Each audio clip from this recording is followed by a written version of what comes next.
Amazonie pour tous, c'est une opération qui a débuté en 2013 sur la commune de Saül. En fait, on a débuté en 2013 avec des phases de préfiguration et donc de diagnostic des maillons faibles de la chaîne de l'accessibilité. Cette année, on accompagne aujourd'hui l'association de la PADAG et on va mettre en place une formation au tourisme adapté pour les opérateurs touristiques de la commune, donc les hébergeurs et les restaurateurs. Et puis une dernière phase test avec des personnes en situation de polyhandicap sur les sentiers de Saül et sur le bourg de Saül, enfin sur toute la commune.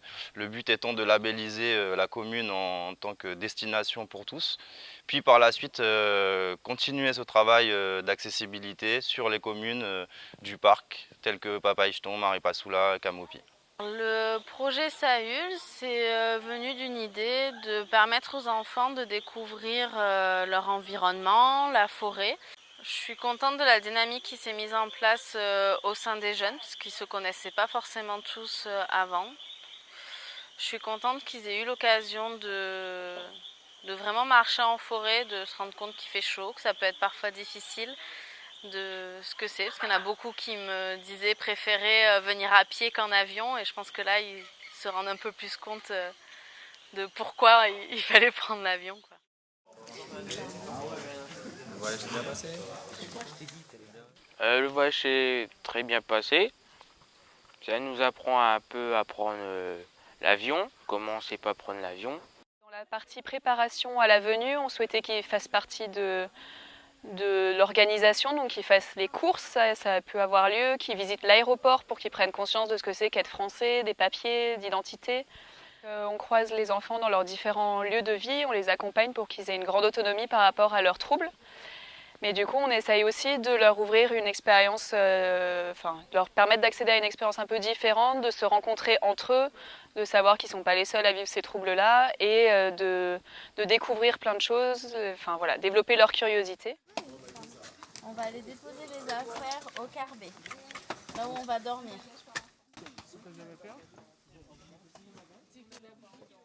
Allez, on y va.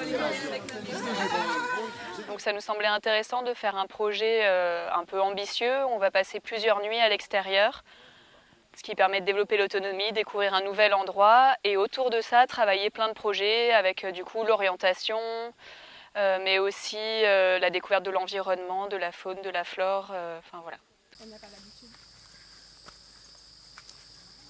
Il a fallu vraiment accompagner ces jeunes et on se rend compte qu'en fait qu'au quotidien ça peut être vraiment quelque chose de difficile pour eux et donc ils ont vraiment besoin d'un accompagnement et de quelque chose de bien adapté en fonction de leurs difficultés et de leurs besoins. Donc c'est vraiment quelque chose d'essentiel et du coup au niveau de notre pratique on se dit qu'il faudrait peut-être ajuster un certain nombre de choses par rapport à ces jeunes.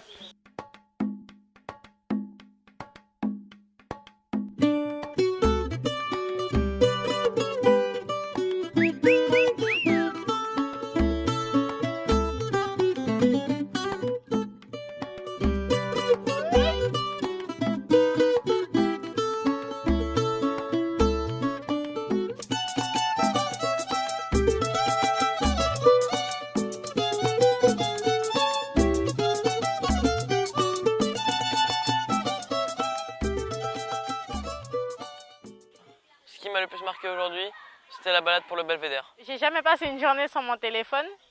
Et là, c'était plutôt bien. Je me suis amusée même sans envoyer des messages et tout. C'était plutôt drôle. C'était glissant. C'était un peu fatigant.